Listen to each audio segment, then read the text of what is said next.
Assalamualaikum warahmatullahi wabarakatuh. Apa kabar anak-anakku semua? Bu Guru harap kalian dalam keadaan yang baik, sehat, dan siap untuk belajar. Hari ini kita akan belajar bersama-sama untuk mata pelajaran tematik kelas 6, tema 7 tentang kepemimpinan, subtema 2, pemimpin idolaku, pembelajaran yang kedua. Mari anak-anakku, kita belajar dengan penuh semangat.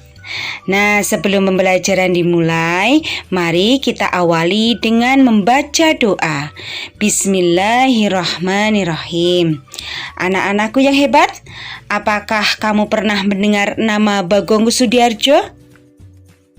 Bagong Kussudiardjo adalah seorang tokoh seni tari Jawa.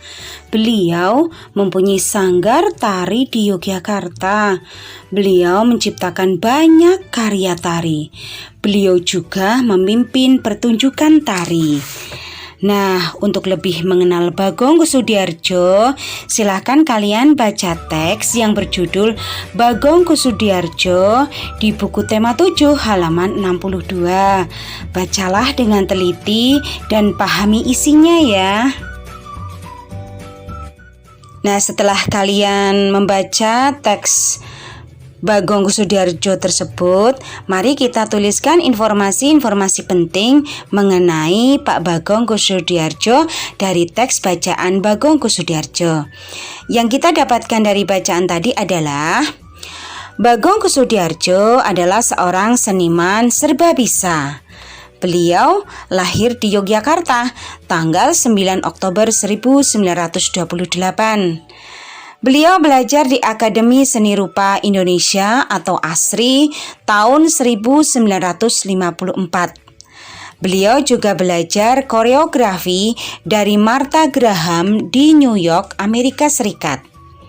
Beliau belajar tari klasik di Sekolah Tari Credo Bekso Wiromo. Pak Bagong dijuluki sebagai begawan seni. Pak Bagong juga aktif merintis seni batik kontemporer. Pada tanggal 5 Maret 1958, beliau mendirikan pusat pelatihan tari Bagong Kussudiardjo. Beliau juga mendapat anugerah karya Cipta Putra Bangsa dan penghargaan dari Sri Paus Paulus ke-6. Dan beliau meninggal pada tanggal 15 Juni 2004. Selanjutnya, kita akan mencari tahu informasi mengenai judul-judul karya tari ciptaan Pak Bagong Kussudiardjo. Nah, ini adalah beberapa tari ciptaan dari Pak Bagong Kussudiardjo. Yang pertama, tari kuda-kuda. Selanjutnya, yang kedua, tari ganyang nekolim. Selanjutnya untuk yang ketiga, tari layang-layang. Nah, kemudian ada tari igel-igelan. Ada lagi yaitu tari yapong. Nah, sebenarnya masih banyak. Silahkan kalian bisa mencari tarian lain dari karya Pak Bagong Kussudiardjo. Bisa diambil dari sumber belajar yang lain. Bapak Bagong Kussudiardjo merupakan seorang tokoh tari daerah. Tari daerah dapat ditarikan secara tunggal, berpasangan, atau kelompok. Berikut contoh-contoh tari daerah yang ditarikan secara berpasangan. Nah, selanjutnya kita secara mendalam akan mengetahui tentang tari daerah berpasangan. Terdapat berbagai jenis tari di Indonesia. Ada tari daerah, ada pula tari kreasi modern. Berdasarkan banyaknya penari yang menarikan, ada tari tunggal, tari berpasangan, dan tari kelompok. Berikut beberapa contoh tari daerah berpasangan. Yang pertama adalah tari piring. Tari piring merupakan tarian yang berasal dari daerah Minangkabau, Sumatera Barat. Selanjutnya adalah tari serampang 12. Tari Serampang 12 merupakan tari yang terkenal di daerah Melayu seperti daerah Sumatera Utara, Melayu Deli, Sumatera Barat, Ranah Minang, dan Riau Pekanbaru. Selanjutnya, tari yang ketiga adalah tari payung. Tari payung juga merupakan tari pergaulan yang dibawakan secara berpasangan yang berasal dari Minangkabau, Sumatera Barat. Selanjutnya adalah tari legong. Tari legong dimainkan oleh 2 orang penari perempuan berpasangan. Tari tersebut berasal dari Bali. Selanjutnya adalah tari janger. Tari janger merupakan tari tradisional asal Bali dan dipentaskan oleh 10 orang yang terdiri atas pasangan muda-mudi. Nah, itu ya tari janger. Selanjutnya adalah tari ketuk tilu. Tari ketuk tilu merupakan salah satu tari tradisional Jawa Barat. Dan tari ketuk tilu tersebut menjadi cikal bakal lahirnya tari Jaipong Karawang. Selanjutnya adalah tari Bambangan Cakil.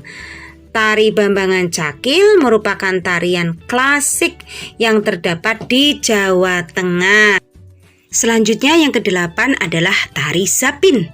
Tari Sapin adalah sebuah tari tradisional yang berasal dari Riau.